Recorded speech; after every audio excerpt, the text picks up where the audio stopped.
Fala, meu querido aluno, tudo bem? Seja bem-vindo, seja bem-vinda. Meu nome é Volner Ribeiro, sou professor de Linguagens e Códigos. Estou aqui para a resolução comentada de provas do Enem. E agora a gente vai trabalhar uma questão de Osman Lins, tá? Questão 120 do Enem 2016. Bacana? Vamos ler esse texto e em seguida ver as considerações que o Enem gostaria que a gente fizesse. Bacana? Vamos lá. A leitura é meio densa, tá? Mas é comum. De vez em quando o Enem traz um texto assim que não é tão leve, tão palatável. Bacana? Vamos lá. Os que fiam e tecem, unem e ordenam materiais dispersos. Ele está falando do trabalho de construir tecido por meio de fios, né, no tear, por exemplo. Tá? Não sei se você já viu mas é muito bacana o trabalho. É quase um artesão ali quem trabalha o tear, né? Os que fiam e tecem, unem e ordenam materiais dispersos que, de outro modo, seriam vãos ou quase. Pertence à mesma linhagem fiandeira, carneiro fuso, lã, dos geômetras. Estabelecem leis e pontos de união para o desuno. Antes do fuso, da roca, do tear, das invenções destinadas a estender lã, linho, casulo, algodão, lã, os fios e cruzá-los, o algodão, a seda, era como se ainda estivessem em tecedeira, urdidura, tear, lã, imersos no limbo, nas trevas do informe, sem forma, né? É o apelo à ordem que nos traz a claridade, transforma-os em obras, portanto em objetos humanos, iluminados pelo espírito do homem. Não é por ser-nos úteis lã, trama, crochê, desenho, lã, que o burel ou o linho representa uma vitória do nosso engenho. Tapeceira, bastidor, roca-lã, sim, por serem tecidos. Por cantar neles uma ordem, um sereno, firme, rigoroso enlace da urdidura, das linhas enredadas.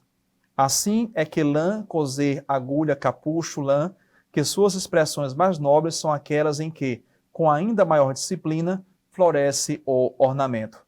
No crochê, no tapete, fiandeira, carneiro, fuso, lã, no brocado.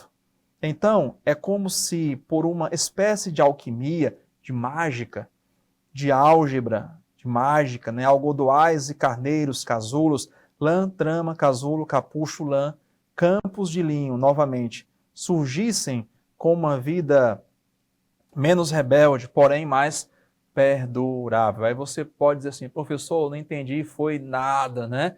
Calma, tá certo? Ó, às vezes o Enem traz uma questão assim, traz um texto muito denso, né? Agora você observa que existe aqui uma ideia de lã, de tecer, de casulo, né? De crochê, de desenho, de tapeceira, ó, certo? Agulha, casulo, fiandeira, lã do carneiro. Então, a gente já sabe que a ideia aqui tem a ver com tear, com tecer, com construir, né? Construir tecido a partir de fios. Até porque quando você vai para a definição daquilo que é um texto é o quê? Texto é um tecido. A palavra texto vem de têxtil, do latim tecido. O que é um tecido? Milhares ou milhões de fios que se entrelaçam formando uma peça. Então a ideia é essa, embora eu não tenha entendido bem, certo, o texto. Mais importante é pegar a ideia central, que a gente já viu aí, ele destacou com letras garrafais, e agora a gente vai ver a questão. Muito importante é, nesse caso, entender a pergunta, tá bom? Vamos lá, questão 120.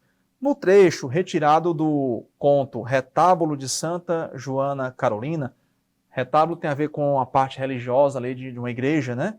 De Osman Lins, a fim de expressar uma ideia relativa à literatura, então, ó, ele está falando sobre composição de texto, né, sobre estruturação de texto, de a tessitura de um texto, o fazer texto. O autor emprega um procedimento singular de escrita que consiste em... Então, a gente vai buscar esse procedimento singular ímpar, que consiste em quê? Olha só, nós temos aqui para a letra A, B, C, D e E sempre um verbo no infinitivo começando cada alternativa. Na letra A nós temos entremear. Letra B, entrecortar.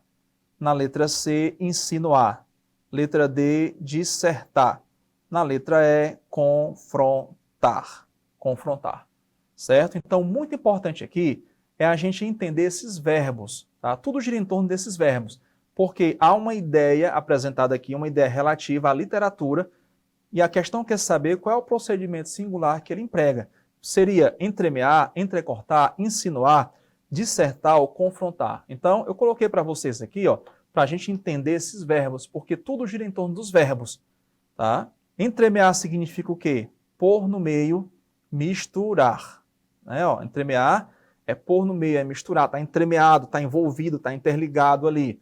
Entrecortar vem de cortar, dividir, né? Interromper com intervalos. Insinuar é propor, sugerir, induzir.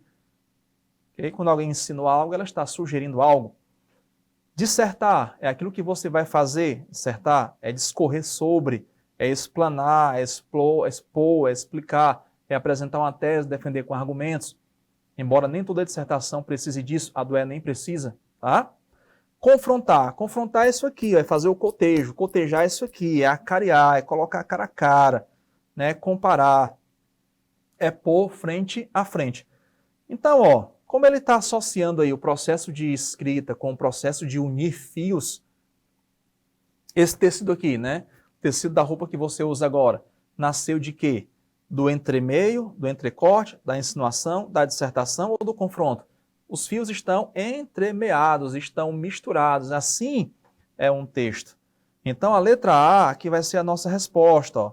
A letra A diz assim: entremear o texto com termos destacados, que se refere ao universo do tecer e remetem visualmente à estrutura de uma trama, tecida com fios que retornam periodicamente. Aqui é a coesão, para aludir ao trabalho do escritor. É interessante que quando você vai partir para o conceito de texto, você descobre que texto não é um aglomerado de frases. Por que é tão difícil fazer uma redação para muita gente? Porque a cada ano, menos pessoas fecham a redação. Porque é um processo, é um trabalho, é árduo, é agir como alguém que está ao tear para fazer um texto, fazer um tecido, conectar suas partes, palavras, frases, parágrafos, para que no final você tenha um todo. Porque o texto só é texto quando há ideia de, colocar a palavrinha aqui, texto faz alusão direta àquilo que a gente chama de unidade, certo? Essa unidade vem da coesão, certo? Coesão. Quando tudo está entremeado. E o que é entremeado? Misturado, ok? Então, uma questão que trabalhou interpretação textual com foco nos verbos no infinitivo que cada alternativa trouxe aí. Bacana? Então, se liga no vocabulário que aparece nas alternativas, porque esse vocabulário, esse primeiro verbo, essa primeira palavrinha que aparece, já vai conduzindo você para a resposta. Bacana? Bons estudos e forte abraço!